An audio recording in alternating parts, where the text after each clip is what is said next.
गुरु बिन माला फेरते, गुरु बिन देते दान, गुरु बिन दोनों निष्फल हैं, जय पूछो वेद पुराण। परमात्मा कबीर परमेश्वर जी कहते थे, कहा करते थे कि हे बोली आत्मा, तू कहाँ सुख तलाश कर रही है? 21 ब्रह्मांड में कोई सुखी नहीं।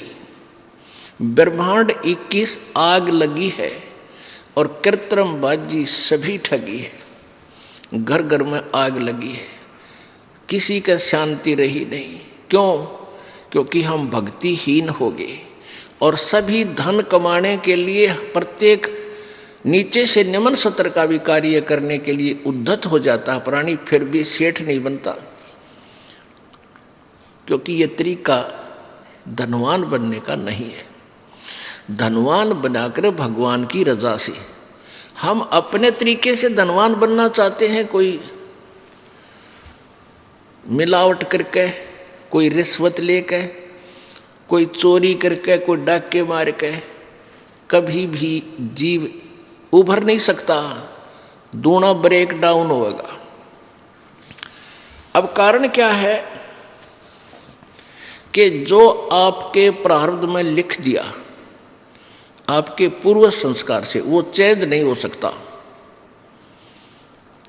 कब तक नहीं हो सकता? जब तक आप पूर्ण परमात्मा कबीर परमेश्वर की शरण में और पूरे संत उन्हीं के कृपा पात्र, उनके द्वारा भेजे गए नुमाइंदे संत की शरण में नहीं आओगे, तब तक केवल आपको वर्क डन मिलेगा, आपका पूर्व जन्म का किया हुआ संस्कार ही मिलेगा। आपके भाग्य में दुख है तो दुख ही होगा, और सुख है तो आपको धन है। कोई सुख किसको मानते हो? कोई संतान होगी, एक अधिकार कोठी होगी, बस इसको सुख मान लेते हो। और ये सुख है कितने दिन का? कल मृत्यु हो जाए, परसों गदा, क्या सुख हुआ ये? तो ये स्वीकार करना पड़ेगा।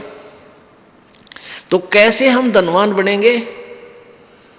परमात्मा कबीर जी की शरण में आकर और पूरे संत से नाम लेकर के और उनकी मर्यादा में रहते हुए आप भक्ति करके देखो, और फिर देखना वो परमात्मा आपको अपने कोटे से भी धन देगा। फिर आपको ऐसा विधि बताई जाएगी जिससे आपको ऑटोमेटिकली आपके पाप कर्म तो खत्म हो जाएंगे, संकट आने वाले के जो कर्म थे वो नष्ट हो जाएंगे और उनके स्थान पर पुण्य वृद्धि हो जाएगी। तो आपको परमात्मा धनी बनाओगा।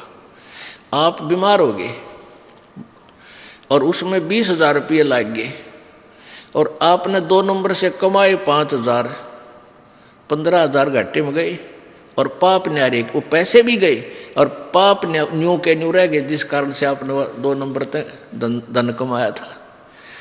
एक व्यक्ति का इकलौता पुत्र था, वो बीमार हो गया। पहले छोटे डॉक्टरों से दिखाया जाता है, फिर इधर झाड़े जूड़े वालों के पास, फिर संतों के पास, फिर झाड़ा लगवानियों के पास, कि ताबीज बंधवानियों के पास खूब ठगया। फिर डॉक्टरों ने आखिर में यहाँ लोकल डॉक्टरों ने कह दिया कि मेडिकल में चेक कराओ। वहाँ चेक कराया उसने, उन्होंने बता दिया कि इसके दोनों किडनी खराब हो गए और PGI दिल्ली भेज दिया, ऑल इंडिया दिल्ली भेज दिया। वहाँ किसी रिश्तेदार से गुर्दा गर्दा लिया, पैसे पूसे लगे, यानी 3.5 लाख रुपए में वो किडनी चेंज होगी। लड़का स्वस्थ हो गया, खुशी मनाई, कोई बात नहीं। वो व्यक्ति ये दास को बता रहा था कि जो आप कथा कर सत्संग करते हो ये मेरे ऊपर पूरी लागू हुई। उसने क्या बताया कि मैं बहुत निकम्मा आदमी था, मैं बहुत जुल्म किया करता था, अब मुझे दिखाई दिए हैं आपके सत्संग के बाद, आंखें खुल गई, मैंने कितने पाप करे थे। अब क्या हुआ कि उसने 6 महीने के बाद वो लड़का बस एक्सीडेंट में, दुर्घटना में मारा गया। इकलौता पुत्र हो गया नाश, जिसके लिए वो धन कमावा था, मेरा बेटा सुखी रहेगा, कोठी बना दूंगा, उसके लिए कार लूंगा, वो बेटा ना रहा। और जिस विधि से उसने धन कमाना चाहा था वह पाप न्यों के न्यों रह गए। ये गधा बनेगा, किसी का बैल बनेगा, वो पूरे करेगा जिसके उसने जो ठगे थे, वो दुख बहुत भारी बन जाओगे। उसने बताया था कि मेरा जो धंधा था कैसेटों का था, प्रारंभ में शुरू में एक कैसेट चाली थी जो 32 रुपये की कैसेट मिला करती, ये 10 भी लिया करता, आज से 20 वर्ष पहले 32 रुपये की। और ऊपर मार्का होता सोनी का और माल होता उसमें डुप्लीकेट, वो रिफल। कहता वो काम कराया करता मैं। मुझे वो कैसेट इंक्लूडिंग उसके कवर और रिफल के थोक के बात लिया करता 2 रुपये में पड़ा करती है, और मैं 32 रुपये लिया करता, 30 रुपये, 32 रुपये, 35 रुपये, जिसा जैसा दाव लग गया। और कुछ ही दिनों में मेरे पास खूब पैसा हो गया। अब मैंने एस्टीमेट लगाया कि 2.5 लाख रुपये कमाए थे मैंने 5 साल में, और 1 महीने के अंदर 3.5 महीने 1.5 महीने के अंदर 3.5 लाख रुपये मेरे बर्बाद हो गए, कर्जा और हो गया। और इस दास ने बताया कि ये पाप तेरे ऊपर न्यों के न्यों रह गए, ये भोगने बेटा बाकी है, पैसा रहा नहीं। फिर उस प्यारी आत्मा ने उपदेश लिया, अपना कल्याण करवाया कि परमात्मा कबीर जी की शरण माने से ठीक आपसे पहले जो हुआ सो हुआ, पर आगे गलती मत करना, आपके पाप नाश हो जाएंगे। जब ही सतनाम हृदय धरो भयो पाप को नाश, जैसे चिंगारी अग्नि की पड़ी पुराने घास। अब परमात्मा क्या बताना चाहते हैं, यदि तुमने धनी भी बनना है तो भी मेरी शरण में आओ, कबीर जी कहते हैं, फिर तुम्हें यहाँ का धन भी दूंगा। जैसे विभीषण जी ने और मंदोदरी जी ने कबीर परमेश्वर जब मुनिंदर नाम से आए हुए थे उनके उपदेशों को ग्रहण किया था। उन्होंने उस कबीर परमेश्वर यानी मुनिंदर जी रूप में आए त्रेता युग में परमेश्वर से उपदेश लिया था और भक्ति की थी, जैसा उन्होंने बताया, मर्यादा में रहे थे। जिस लंका को रावण ने घोर तपस्याएं करके प्राप्त किया था, वो लंका श्री शिव जी की साधना करके सिद्धि रिद्धि प्राप्त की थी। उस लंका को रावण नहीं रख सका, वो विभीषण को मिली। उस कबीर परमेश्वर के उपासक विभीषण वहाँ का राजा बनाया प्रभु ने। कहते हैं जय तुझे राजपाट भी चाहिए, अमरा धर ले ध्यान, ये बकवाद छोड़ दे। परमात्मा कहते मनहु मनोरथ छोड़ दे, तेरा किया ना हो। और जब पानी में घी निकले तो लूखा खावा ना कोई नहीं खावा लूखा, जाए पानी में बिलोए तो घी निकलता होता है। इन बकवादा तो सुख होता हो या धनी होता हो, कोई ना करके खावे। एक चोर था, वो चोरी करता था। एक भक्त किसान था। परमेश्वर कबीर जी आते रहते हैं रूपांतर करके। एक जीवन तो वो अपना वैसे जीते हैं और समय समय कहीं कहीं प्रगट होकर 10-20 वर्ष कहीं रह गए, 10-20 वर्ष कहीं रह गए, अपनी प्यारी आत्माओं को फिर से भक्ति से सैचुरेट करते रहते। तो वो रूपांतर करके प्रभु आए हुए थे, गुरु रूप में संत रूप में विराजमान थे। उनका शिष्य था एक किसान। जब उसने उपदेश लिया ही था, कुछ दिन के बाद वो बहुत निर्धन था। उसके पास एक ही बैल था खेती करने के लिए, और उस बैल को उस चोर ने चुरा लिया। एक चोर ने, अब चोर ने वो मान ली 100 रुपये का बैल था, बेच को उसने तो जितने पैसे मिल जाए उतने ठीक, कौन सा मोल ला रखा था, वो बेच दिया 30-35 का, और खाए पिए मौज उड़ाई। पुराने समय की बात है। अब उस समय 100 रुपये का, आज 10,000 का बैल, इतनी तुलना समझ लो। अब उसने फिर, क्योंकि चोर ने तो कमाए थे, खा पी फुर्रोए, फिर भूखा मरा, फिर चला चोरी करने के लिए। घूमता घूमता उसी साइड चला गया।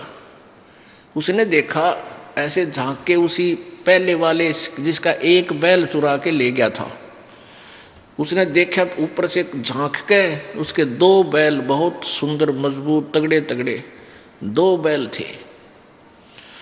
उस चोर ने उसके 2 और चुरा लिए।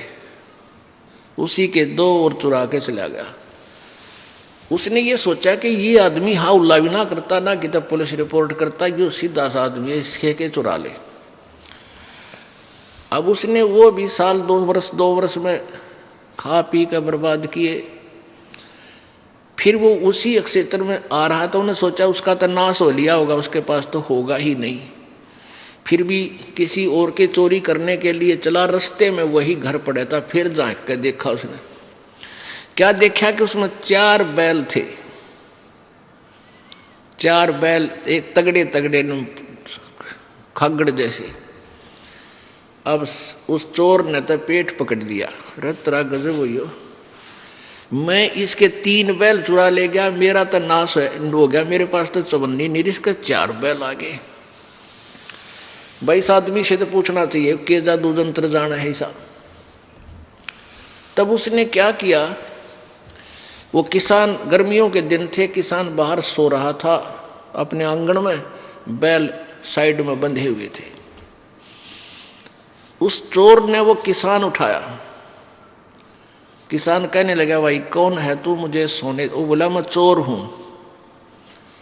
किसान बोला, भाई मुझे सोने दे, सारा दिन खेत में काम किया, नींद आवे है, तू अपना काम कर और मुझे निंद्रा लेने दे। तू कर ले अपना काम, चोर है तो कर चोरी, तेरा काम चोरी करना है, मुझे डिस्टर्ब मत करे। अब वो चोर कहता है, भले मानस हुआ चोरी है तो ना होती मेरे पे भी, या चोरी ना हो रही मेरे से, एक बार उठ मेरा भाई। उसके पैर पकड़े, माथा टेक कर तो खड़ा हो, एक बार उठ लिया। क्या बात भाई भगत जी बता। और चोर कहने लगा, भाई एक बात बता, मैंने मार दिए थे, छोड़िए भाई, सच्ची बताऊंगा आज। तेरा मैं चोर हूं, तेरा पहला बैल भी मैं चुरा के ले गया था, और तेरे 2 बैल बंदे पाए, और वो 2 भी मैं चुरा ले गया। आज तेरे 4 बैल है, मेरा नाश हो लिया नो का नो, बालक भी बीमार, किसी का कुछ हो रहा, हर पैसा मेरे पास नहीं। भाई ये क्या कारण है, ये कौन सा जंतर मंत्र तेरे पास है, मुझे भी बता दे। किसान बोला, भाई जंतर मंत्र तेरे पर हो को ना, तेरी आदत बिगड़ेगी, क्यों चोरी करके जो खा लेगा उस पर काम ना बने। नो बोला, भाई मैं कति काम जो तू कहेगा मैं वह कर लूँगा। तो उसने कहा, भले मानस, भले पुरुष, यदि चोरी करके 2 नंबर तक कोई सेठ हो तो फिर कौन करके खावे, सारे चोरी करने लग जावे। आप भाई एक शर्त है, आप हमारे गुरु जी के पास चलो, उपदेश ले लो और ये बुराई छोड़ दो। 1 साल में 2 वर्ष में तुझे दिखा दूंगा, तेरे ठाठ होए। भगवान सब कुछ कर सकता है। वो कहने लगा, भाई जैसे तू कहेगा मैं ऐसे कर लूँगा। अगले दिन काम छोड़ दिया उस किसान ने, खेत नहीं जोता। उस दिन उसको नवाया धोवाया, खाना खा और चल सतगुरु के पास चलेंगे। उसने सारी बता दी। तो सतगुरु जी के सामने जाके अब संत जी कहने लगे, बेटा तेरा सौभाग्य है, तेरे एक भी बात समझ में आ गई, कोई बात नहीं। फिर वो ज्ञान सुना, रोने लग गया। वो चोर के है, भगवान मन तो घने पाप कर दिए इस पापी के, तो कभी ये पाप भी समाप्त हो जाएंगे। उसने क्या बताया चोर ने कि एक व्यक्ति, वो शाम ने भैंस लाए, 6 महीने में उनको भैंस का जुगाड़ बना, कुछ अपने घर से पैसे इकट्ठे किए, कुछ दूसरों से इकट्ठे किए, वो भैंस लाए और परिवार के लोग बड़े खुश हो रहे। मैं छुप कर बैठ गया उस चोरी करने के लिए। वो बच्चे कह रहे थे माता पिता से कि बहुत दिनों में दूध हुआ है, मेरी दही रखना, मैं मक्खन खाऊंगा, मैं ऐसे करूंगा, और बड़े खुशी मना रहे। रात ने मैं चोरी कर ले गया उसको। अब क्या बीती होगी उन परिवार के सदस्यों के साथ, तो सवेरे हाहाकार मची होगी। तो ये पाप परमात्मा मेरे कट जाएंगे।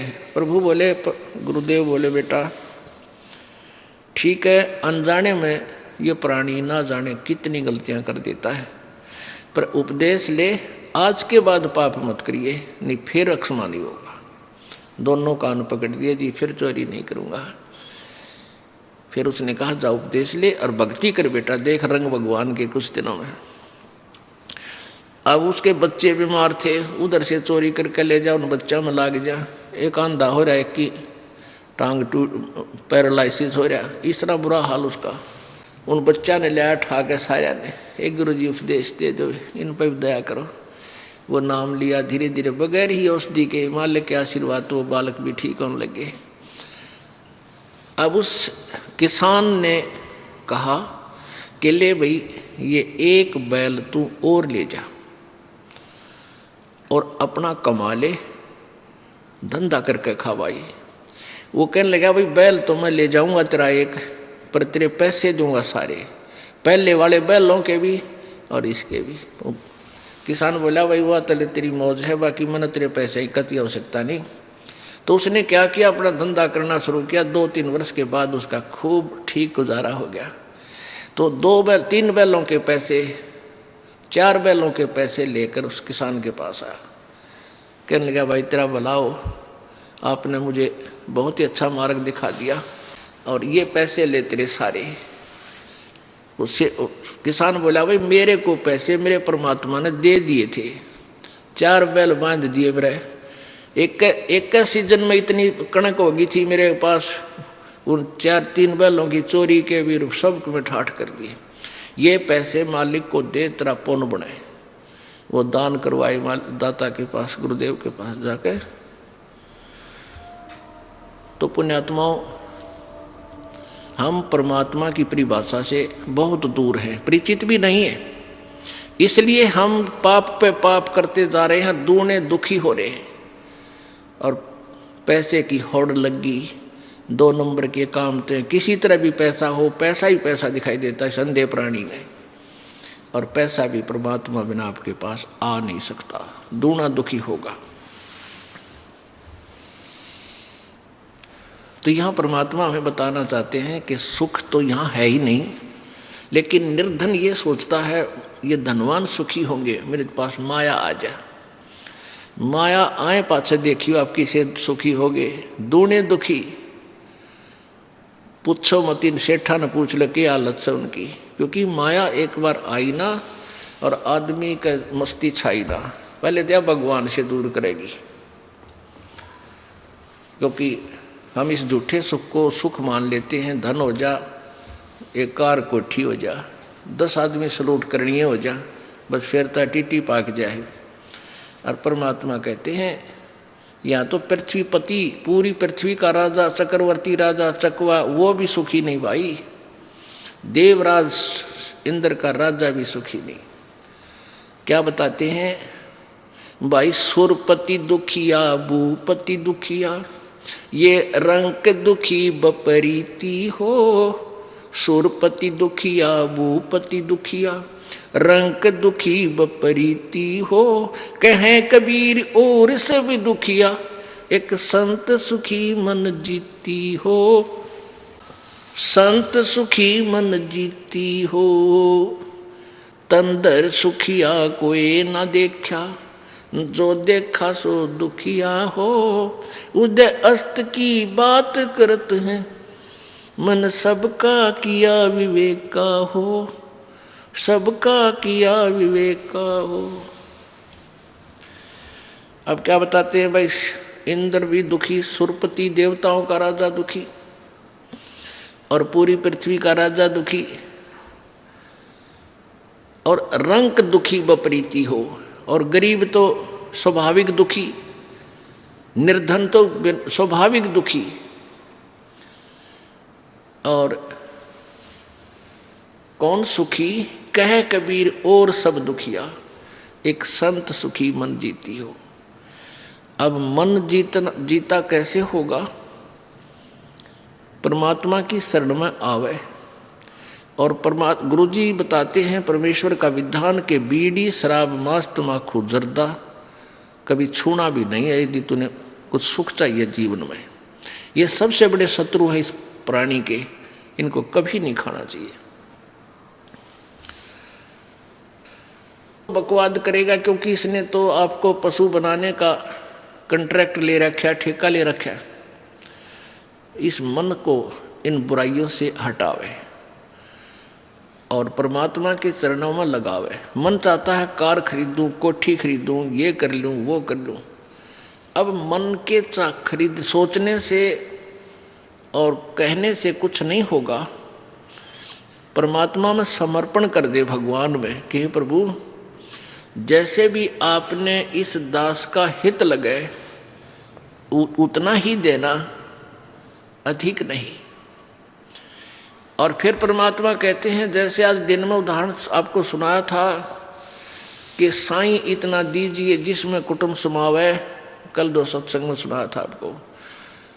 और हम भी भूखे ना रहें, कोई अतिथि न भूखा जावे, यानी इतना जी दीजिए जिसमें कुटुंब समावे। कुटुंब समान का अर्थ है रिक्वायरमेंट ऑफ द फैमिली, यानी परिवार की आवश्यकता पूरी हो। कोई अतिथि आ जाए वो भी 2 रोटी खा के जावे और हम भी भूखे ना सोवा, परमात्मा बस इतना दे रहा। अब परमेश्वर कबीर जी ने उदाहरण दिया था, भाई देखो मैं खुद कितना निर्धन बन के एक जीवन व्यतीत किया, हमें उदाहरण देने के लिए। एक झोंपड़ी में रहते थे, कपड़ा बुनते थे और जो भी उसकी कमाई होती थी उसी से पैसा लेकर कुछ अपना घर गृहस्थी का अन्न लाते थे, क्योंकि 2 माता पिता थे, मुँह बोले और 2 बालक थे जो मुर्दे जीवित कर रखे थे, लड़का और लड़की बेटी रूप में रखे हुए थे, बेटा बेटी रूप में रखे थे। परमात्मा कबीर जी का किसी से जन्म नहीं हुआ, ना उनकी कोई संतान थी, ना उनकी कोई पत्नी थी। ये झूठे लोगों ने परमात्मा को जो है ना दूसरे ढंग से पेश कर दिया, बिल्कुल गलत ज्ञान प्रचार कर रखा था। तो वो क्या करते थे, जो भी धन आता था, कमाई होती थी, अपने परिवार का कुछ खर्चे खातर लेते, बाकी शेष का धर्म में लगा दिया करते थे। अब आप जी को ये उदाहरण देते हैं कि जोड़ जोड़ कर मत डरो, परमात्मा में विश्वास रखो, जितना हो धर्म में लाओ। और फिर देखना, अब उस परमात्मा ने ये दिखाया कि मेरे द्वार पर 18 लाख अतिथि आ गए थे। अतिथि का अर्थ होता जिनके आने की तिथि पूर्व निर्धारित ना हो, अचानक आ जा। अब वो उन दुष्ट लोगों ने चिट्ठियां डाल दी परमात्मा को लज्जित करने के लिए, शर्मिंदा करने के लिए। लाखों लोग, 18 लाख व्यक्ति आ गए कबीर जी के अतिथि बन गए। परमात्मा कहते हैं मेरे अतिथि भूखे नहीं गए, 3 दिन डटे, 3 दिन रुके और तीनों दिन बड़े भंडारे चले। जो भी खान योग्य चीज थी जिसने डिमांड की, लड्डू की इच्छा थी लड्डू आ रहे हैं, जलेबियों की इच्छा करता जलेबी आ रही है, कचौड़ी पकौड़ी खीर खांड हलवा हैं। और 18 लाख अतिथियों को 3 दिन तक बड़ा भंडारा दिया। और फिर प्रत्येक खाने के उपरांत 1 दोहर और 1 असरफी, जैसा भी चिट्ठी में उन दुष्टों ने लिखा था वो भी दिया। तो परमात्मा कहते हैं ऐसे रहो तो मेरे ऊपर आश्रित कहो के। फिर देखना आन दे, कहते कल पे कारण कौन है और कल कर सेवा निकाम, मन इच्छा फल देऊंगा जो पड़ा धनी ते काम। जब धनी का काम था वहां पर ना पूरी काशी का के दाने इकट्ठे कर ले गेहूं तो 18 लाख व्यक्तियों को नहीं खिला सकते, और वहां परमात्मा ने डूंडा ठा दिया। अब मन जीती का अर्थ है कि गुरुजी के वचन पर डट जा।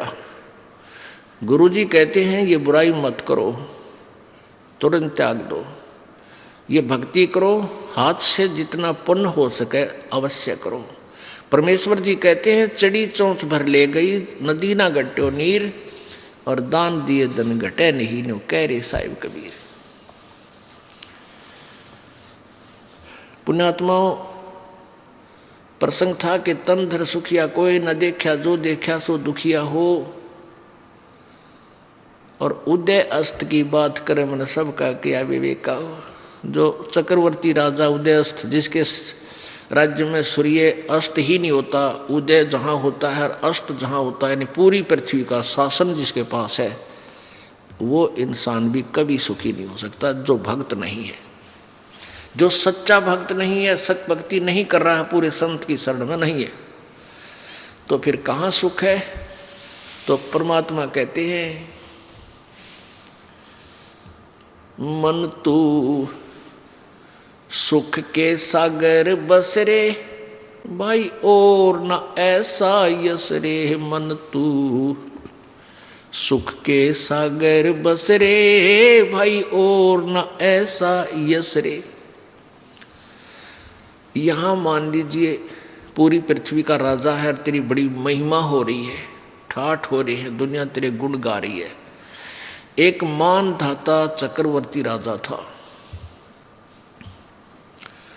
और उसने पूरी पृथ्वी के ऊपर अपने शासन की जांच करने के लिए कि कोई छोटा राजा मेरा विरोधी तो नहीं बन गया है, एक घोड़ा छोड़ा था कि इस घोड़े को जिसने मेरी अधीनी स्वीकार नहीं है वो इस घोड़े को पकड़ कर बांध ले और युद्ध के लिए तैयार हो जा। 72 अक्षौणी सेना राजा मानधाता चक्रवर्ती के पास थी, 72 करोड़। और वो उस घोड़े के गले में एक पंपलेट लिख कर डाल रखा था कि पकड़ने से पहले पढ़ लेना इसमें क्या लिखा हुआ है। तो किसी ने नहीं पकड़ा, पूरी पृथ्वी पे घोड़ा घूमया तो चुनक ऋषि था एक, ये काल का उपासक, उसने वो घोड़ा पकड़ दिया और मानधाता चक्रवर्ती ने 72 करोड़ सेना के 4 पार्ट बनाए, 18-18 करोड़ के। एक पार्ट भेज दिया, एक टुकड़ी भेज दी 18 करोड़ की। उधर से ऋषि चुनक ऋषि ने पूरे जीवन की अपनी कमाई से 4 एटम बम बना लिए, पुतली बोल रहे हैं उनको। ऐसे 4, एक पुतली छोड़ दी, 18 करोड़ का नाश कर दिया सेना का, दूसरी छोड़ दी। कहने का भाव ये है कि वो पृथ्वीपति दुर्गति को प्राप्त होकर मृत्यु को प्राप्त हुआ। उदय अस्त बीच चक्कर चले थे ऐसी जन ठकुराई। उदय अस्त बीच चक्कर चले थे ऐसी जन ठकुराई। चुनक ऋषि स्वर कल्प करी तब खोज न पाया राई। मन तू सुख के सागर बस रे भाई और न ऐसा यस रे। यस माने यहाँ तू क्या महिमा बनाना चाहता है? एक कार खरीद के और आसपास के लोगों में प्रभु बनना चाहता है कि वो बड़ा सेठ आदमी है। कहते हैं सर्व सोने की लंका होती। ओहो, ये क्या दिखाते हैं मूर्ख लोग, अनजान। 4 गुठी पर रे मोटी मोटी वो तरह और गोड़े भी सी मोटी चैन। अरे कुतरू, वो कबीर साहब कहते हैं तुम भी शीशा मांडी पाएंगे। रावण ने पूरी सोने की लंका बना रखी थी, जैसे हमने मकान बना रखे ऐसे सोने की लिपाई, सोने की ईंट, स्वर्ण। और आज उसका कितना नामो निशान नहीं। ये क्या सुख है? तो परमात्मा क्या बताना चाहते हैं कि मन तू चल रे सुख के सागर, जहां शब्द सिंधु रत्नागर। ओह, अब सुख सागर किसे कहते हैं भाई? शंखों लहर मेर की उपजे कैर नहीं जा कोई। शंखों लहर मेर की उपजे कहर नहीं जा कोई। दास गरीब अचल अविनाशी सुख का सागर सोई। मन तू सुख के सागर बस रे भाई और न ऐसा यस रे। शंखों लहर मेहर की उपजे। एक समय कभी कभी आप एकांत में बैठे हो, एक ऐसी हिलोर उठती है अंदर से, इतना आत्मा निर्मल बन जाता है कि दुश्मन भी दुश्मन नहीं लगता, उसके प्रति भी प्यार भाव बन जाता है, उसके ऊपर भी रहम बन जाता है। लेकिन वह होती है थोड़ी सी देर की, उसके बाद फिर वही कैर की लहर, उसने ये कर दूंगा, उसको ऐसा केस करूंगा, ऐसा हो गया, लड़का बीमार हो गया, बेटी दुखी हो रही है, पति बटे वो शराब पी रहा है, ऐसा घाटा हो गया, उसमें न्यू हो गया। यानी कोई ना कोई 100 प्रकार की वह कैर की लहर शुरू होगी। और वह मेर की लहर थी, थोड़ी सी देर रुकी थी। कहते वहां सतलोक के अंदर जाके, जहां से तू आया है बावले, ए भोले प्राणी, जहां तू रहता था और जिस सुख को तू तलाश कर रहा है वो यहां नहीं है, वो उस सतलोक में है। उस सतलोक के अंदर शंखों लहर मेहर की उपजे और कहर नहीं जा कोई, और दास गरीब अचल अविनाशी और सुख का सागर सोई। वो सदा रहने वाला स्थान है, वो शाश्वतम स्थान है सतलोक।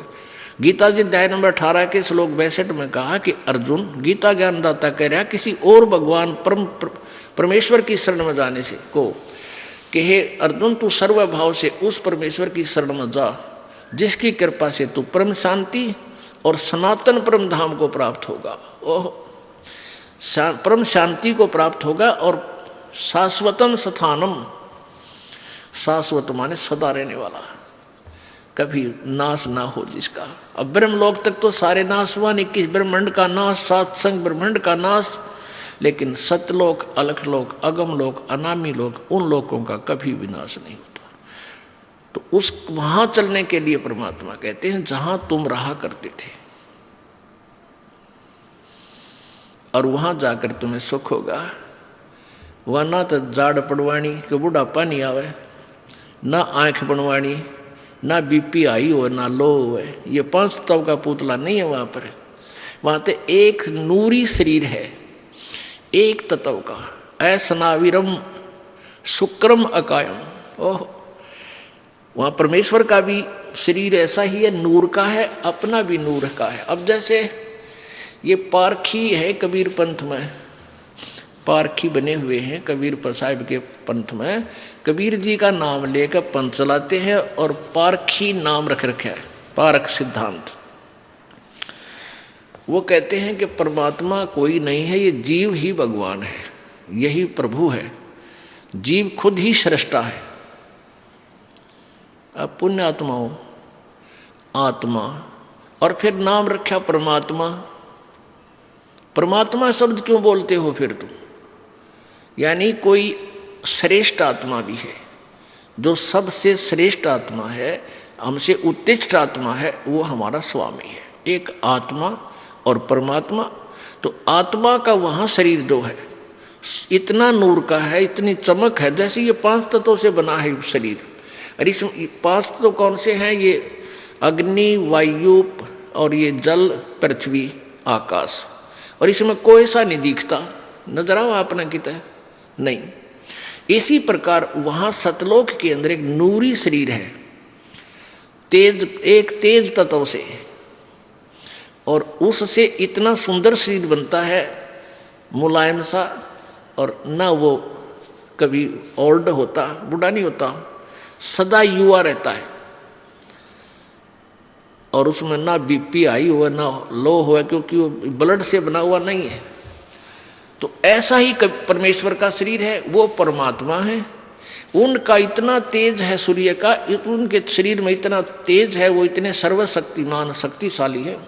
हमारा इतना तेज है, 16 सूर्य जिसका प्रकाश होता है, इतना तो एक आत्मा का शरीर है।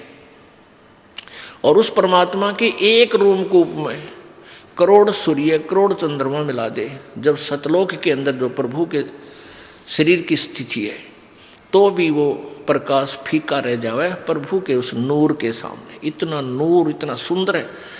मतलब जैसे कहा अगर ना किसी लड़के बहन भाई को देखे कि भी इतना कितना नूर है इसके चेहरे पे, यानी कितना सुंदर है, कितनी चमक है इसकी, तो ऐसे वो परमात्मा के शरीर की चमक है। और वहाँ आत्मा का शरीर भी नूर, एक तत्व से बना हुआ है। अब हम वहाँ से आए हैं, और जब तक वहाँ नहीं जानेंगे हमें सुख नहीं हो सकता।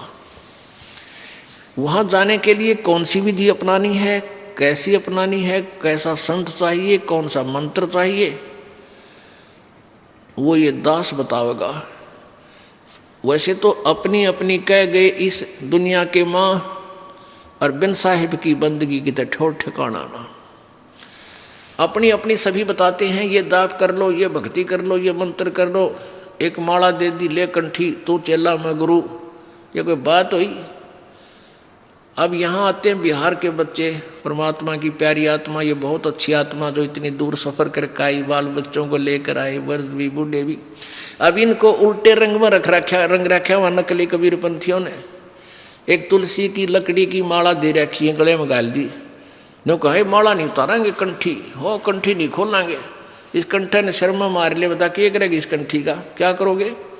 अरे परमात्मा ने जो ज्ञान दिया है उसके आधार से चलो, और तुम सारी क्रिया करो, दुर्गति हो रही तुम्हारी, घर में इतना दुख, शरीर में कष्ट, इस कंठी ने कोई लाभ नहीं दिया तुम्हारे।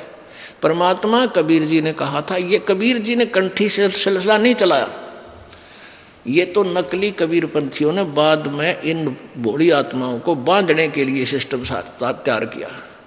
कबीर जी ने केवल एक समय नाम उपदेश लेने के लिए महर्षि रामानंद जी को अपना गुरु बनाने के लिए, गुरु मर्यादा बनाए रखने के लिए,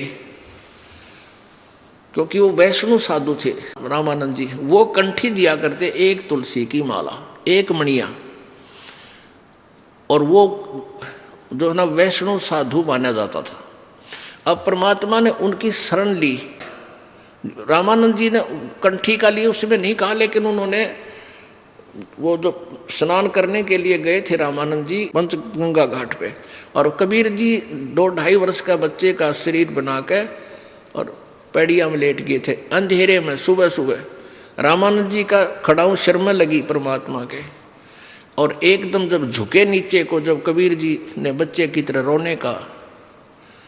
रोने की लीला की, तो जो ही रामानंद जी झुके नीचे को, उनकी कंठी हुआ एक तुलसी वाली कबीर जी की गले में डल गई।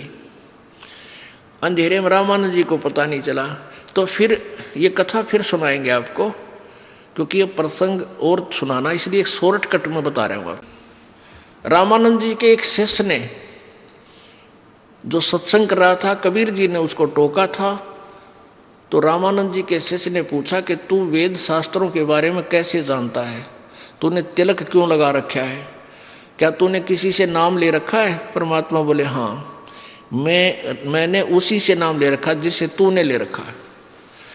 अब वो रामानंद जी ब्राह्मण, और वो सत्संग कर रहा था, वो रामानंद जी का शिष्य ऋषि, इस बात से वो कुपित हो गया कि झूठ बोलता है तू, हमारे गुरु जी तो किसी को नाम नहीं देते, शूद्र को, तू जुलाहा जाति का, तूने मेरे गुरुदेव को नीचा दिखाया है। रामानंद जी के पास ले गए। स्वामी जी ने जब उनसे वार्ता की तो परमात्मा ने, रामानंद जी ने कहा कि तूने मेरे से कब नाम लिया? परमेश्वर ने बताया कि ऐसे ऐसे आप स्नान करने गए थे और मैं वहाँ लेटा हुआ था, आपकी खड़ाऊ मेरे सर में लगी थी, मैं बालक था छोटा सा, और तब आपने मुझे कहा था बेटा राम राम बोल, और ये कंठी आपने मेरे गले में डाल दी थी। वो डली थी वैसे कुदरती, झुकने के कारण रामानंद की निकल गए और परमेश्वर कबीर जी के गले में डल गई थी। तो कबीर जी ने कहा, रामानंद जी ने कहा कि मैं शिष्य जिसको बनाता हूँ उसको कंठी देता हूँ, ये माला देता हूँ एक मनके की, तेरे पास है? काट के दिखा जी। हाँ जी ये लो।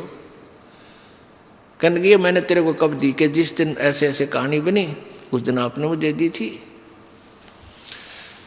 तो वो परमात्मा ने केवल इसलिए वो कंठी डाली थी कि इसकी भ्रम तोड़ दूं इस रामानंद जी को। फिर रामानंद जी से चर्चा की, ज्ञान गोष्ठी हुई, फिर रामानंद जी को सतलोक दिखा परमेश्वर ने।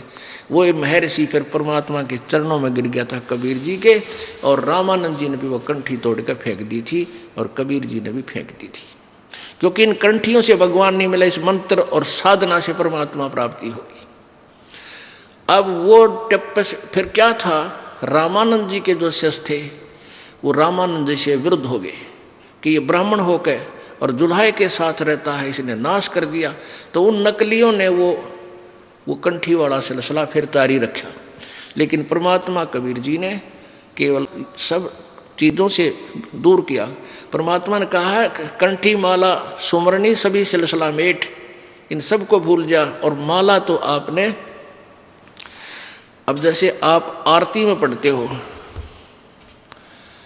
आप संध्या आरती में पढ़ते हो, तत् का तिलक और ध्यान की धोती, ये मालाएं हमारी हैं, ये हमारे गहने हैं, एक भक्त के होने चाहिए।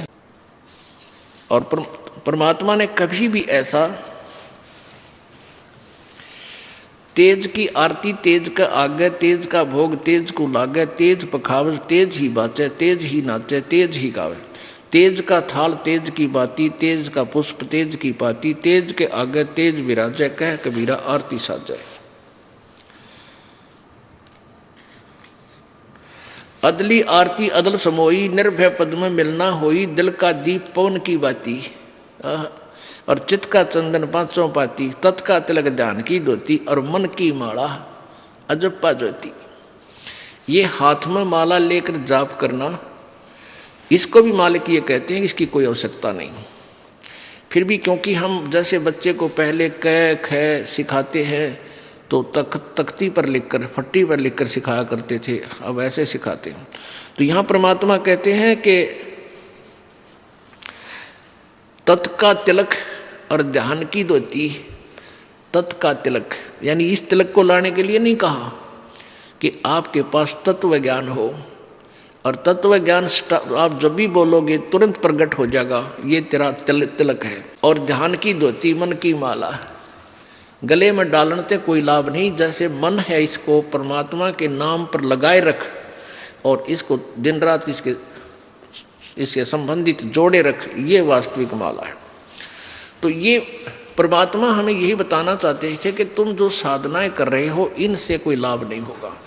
और कोई विकार नहीं छोड़ रखा उन कबीरपंथियों ने, सारे जर्दा खावें, बीड़ी पीवें हैं, और तम्बाकू खावें और पूजा, क्योंकि उनसे लाभ तो होना नहीं कोई।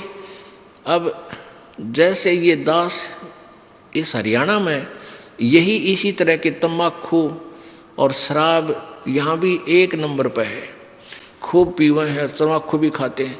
लेकिन जब इन बच्चों को परमात्मा की प्यारी आत्माओं को ये ज्ञान होगा कि ये बुराई है और हमारे बंधन का कारण है, तो तुरंत छोड़ देंगे। देखा देखी बुराई लगाई है, वो पी रहा है मैं भी पी लूँ, ले पी ले। वो पीने वाला, एक पीने वाला 200 ने आदत खराब करेगा। अब हमारे बच्चे उनको त्याग रहे हैं, सभी मेरे जो दास के अनुयायी हैं, परमेश्वर कबीर जी के सेवक हैं, ये अब सब बुराई त्याग देते हैं। इनको पता है कि भगवान चाहिए तो त्यागना पड़ेगा, ना तो मर कुएं में पड़ गए, फिर कोई लाभ नहीं होगा, हाहाकार मच जाएगी, घर में भी दुख होगा, शरीर में भी कष्ट हो जाएगा। तो ईब 10 बच्चा ने छोड़ी हमारा ने, उन 200 की छुड़वाई। अब हजारों ने छोड़ी तो 10,000 की छुड़वा दी, 1 लाख ने बुराई छोड़ी तो 10 लाख की छुड़वा दी। तो बुराई घर भी ऐसे ही किया था, एक पीने लगा 10 को सिखा दिया, 10 ने फिर 20 को सिखा दिया, हजारों को सिखा दिया। तो ऐसे ही बुराई हम हटाएंगे समाज से, दास का ये मुख्य उद्देश्य है, क्योंकि इसके बिना भक्ति बन नहीं सकती। जैसे किसान खेत बीजता है और खेत को संवारेगा नहीं, वैसे बीज दे उसको कुछ नहीं मिलना, व्यर्थ प्रयत्न है, वो बीज भी बर्बाद करना है। तो दास का उद्देश्य है कि पहले आपको हर बुराई से दूर करूं जो आवश्यक ही नहीं हमारे मनुष्य जीवन की, और फिर ये नाम रूपी बीज आप में बोऊंगा। देखियो परमात्मा कितना सुख देगा आपको। अब कल आपने सुना था, तिल भर मछली खा के परमेश्वर कहते हैं और लाख गऊ दे दान।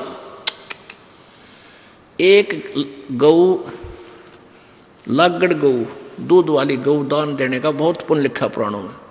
कहते हैं तिल भर मच्छी यानी मांस खा के, एक तिल जितना, और लाख गऊ दे दान, उससे भी कोई लाभ नहीं होगा तो भी नरक निदान है। ओहो। तो इसी प्रकार परमात्मा कहते हैं जरा सा भी तम्बाकू खा लिया इस नाम लेने के बाद, और बीड़ी सिगरेट पी ली या पान खा लिया जिसमें नशा होता है, तो उसी दिन तेरा भक्ति नष्ट हो जाएगी, ये नाम नहीं रहेगा।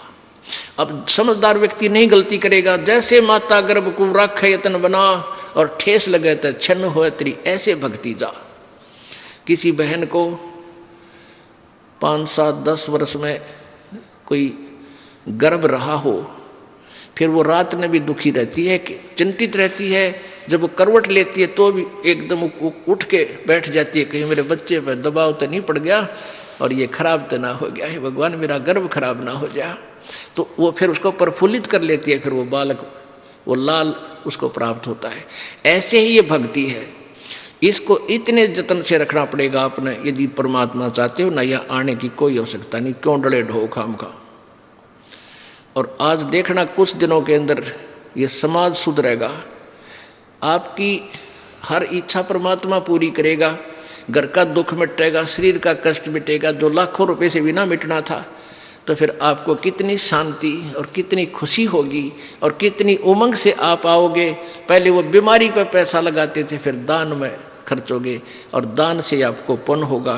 कहते हैं धर्म तो दसकैली दसकें तीनों लोग, और खैर आए तुम्हें खैर है कीजिए तुम भोग। अब हमने ये साधना करके, क्यों करते हैं साधना? कि हम सुख सागर प्राप्त करें, हम सतलोक में चलें। हम कहाँ से आए थे और क्यों फंसे काल के जाल में? आप जी को अब एक सृष्टि रचना सुनाना चाहेगा ये दास, जो परमेश्वर पूर्ण ब्रह्म कबीर परमेश्वर जी ने अपने द्वारा रची हुई सृष्टि को स्वयं ही आकर बताया है। क्या बताया था परमात्मा ने? धर्मदास ये जग बोराना, कोई न जाने पद निर्वाणा। यही कारण मैं कथा पसारा, सबसे कहिए एक राम नियारा। यही कथा जग जीव सुनावो, सब जीवों का भरम नसाओ। भरम गए जग वेद पुराणा, आदि राम का वेद न जान्या। अब 600 वर्ष पहले परमात्मा ने ये कहा था कि धर्मदास अब तुझे मैं ब्रह्मा विष्णु महेश की उत्पत्ति बताता हूं। अब मैं तुमसे कहूं चिताई, और इस तेरे देवन की उत्पत्ति भाई, तेरे तीनों देवताओं का जन्म कैसे हुआ ये बताता हूं। अब धर्मदास जी चिंगर गया कि हे महाराज आप तो बड़े, क्योंकि कबीर परमेश्वर जी मुसलमान फकीर के रूप में मथुरा में मिले थे उस पवित्र आत्मा धर्मदास जी को, और परमात्मा ऐसे काटे का ज्ञान सुना रहे थे। धर्मदास जी उकस उकस के नाराज हो रहे थे अंदर अंदर से कभी, और फिर ज्ञान तथ्य देखकर सामने गीता और वेदों को और पुराणों को, फिर कुछ मन में सोचने पर विवश भी हो रहे थे। अब परमेश्वर कबीर जी ने जो सृष्टि रचना सुनाई थी, ये दास आपको एक बार मौखिक सुनाएगा वर्बली, और फिर आपको प्रमाण दिखाएंगे अपने ही सदग्रंथों में। हे भगवान, तो पुण्यात्माओं, पूरा विश्व परमेश्वर की परिभाषा से अपरिचित है, और जब तक हम परमात्मा की परिभाषा से परिचित नहीं होंगे हम भक्ति भी नहीं कर सकते। क्योंकि ये नकली संत, ये महंत, ये मंडलेश्वर महर्षि आपका ऐसे ही हंडोला बनाए रखेंगे। ये नाम ठीक है, वो ठीक नहीं है, ये ऐसी भक्ति करो, ये ऐसा कर लो। कोई बात हुई या? अब एक भगवान और उसके पाने का रास्ता भी एक ही है। आम का बीज एक ही है, आम की गुठली, और बबुल का बीज बीज करने का, ये भी आम देगा? कभी नहीं लगेगा। सबसे पहले परमेश्वर पूर्ण ब्रह्म कबीर देव जी अकय लोक में रहते थे। अकय लोक, उसको अनामी लोक भी बोलते हैं। उसमें परमेश्वर अकेले थे। उस पूर्ण परमात्मा ने, कबीर जी ने अपने वचन से नीचे के 3 लोक और रचे, 3 लोकों की रचना की। वो कौन कौन से हैं? अकय लोक से नीचे वाला अगम लोक, उससे नीचे फिर अलख लोक, और लास्ट वाला सतलोक। अब वही पूर्ण परमात्मा अन्य 3 लोकों में भी स्वयं ही अन्य रूप धारण करके विराजमान हो गए। अब आपको सतलोक की रचना के विषय में जानकारी देंगे। परमेश्वर कबीर जी ने यानी सत्य पुरुष ने, सत्य पुरुष का अर्थ होता अविनाशी परमेश्वर, अविनाशी प्रभु ने, सत्य पुरुष ने अपने एक वचन से वहां 16 द्वीप रचे, 16 द्वीप, और फिर 16 वचनों से एक एक वचन से एक एक पुत्र की उत्पत्ति की। उनमें से एक का नाम अचिंत और एक का सहजदास, जोगजीत, ऐसे ये 16 पुत्र हैं उत्पन्न किए। कुछ दिनों के बाद परमेश्वर ने अरुण सब से कहा कि तुम अपने अपने द्वीप में जाओ, वहां रहो। उसके बाद कभी सत्य पुरुष ने अपने पुत्र अचिंत से कहा कि आप सृष्टि रचना करो। अचिंत ने अपने वचन से ये अक्षर पुरुष की उत्पत्ति की, जिसको परब्रह्म बोलते हैं। अक्षर पुरुष वहां चला गया, एक मान सरोवर है जो प्रभु ने रचा था शब्द के साथ ही। उस मान सरोवर में अमृत जल है, स्नान करने के लिए अचिंत चला गया। वहां श्वासों से शरीर नहीं है हमारा, श्वासों से शरीर हो तो फिर वो गिनती में आ जाता है, अमर नहीं रहे। जैसे एक ट्यूबलेस टायर होते हैं, उसमें हवा नहीं भरनी पड़ती, रबड़ के टायर होते हैं, और एक ट्यूब वाले वो तीसरे दिन पाटे रहे, पटाखा बोला रहा उसमें। तो ऐसे वहाँ शरीर बगैर हवा, बगैर प्राणों के, बगैर श्वास के है। वो जाकर के अचिंत मानसरोवर में नहाने गया था, वहाँ जाकर लेट गया और मस्ती में नींद आ गई, बहुत गहरा चला गया। अब काफी समय तक बाहर नहीं आया तो परमेश्वर कबीर जी ने, सत्य पुरुष ने, उसी अमृत जल से जल लिया अपने हाथ में और अपनी वचन की शक्ति से एक अंडा बना दिया। अंडा बहुत विशाल अंडा था और उसमें एक आत्मा अपने वचन से उसके अंदर प्रवेश कर दी, अपने ही शरीर से निकाल कर, आवाज वचन से बनाकर। वो अंडा, उस आत्मा उसके अंदर थी, वो अंडा नीचे चला गया, गड़गड़ गड़गड़ करता हुआ जल में छोड़ दिया। अब वो अक्षर पुरुष उसकी गड़गड़ाहट से जाग गया, निंद्रा भंग होगी। अब जैसे कोई व्यक्ति गहरी नींद सोया हो और उसको कोई जगा दे, एक बार उसको दुख होता है, क्रोध आता है, तो उस जो ही उसकी निंद्रा भंग हुई अक्षर पुरुष की, उसने देखा किसने मेरी निंद्रा भंग की, उस थोड़े से कोप से, क्रोध से अंडे की तरफ देखा, अंडा फट गया, उसमें से ये ज्योति निरंजन ब्रह्म काल निकला। आकाशवाणी की परमात्मा सत्यपुरुष ने, कबीर जी ने, कि तुम दोनों बाहर आओ।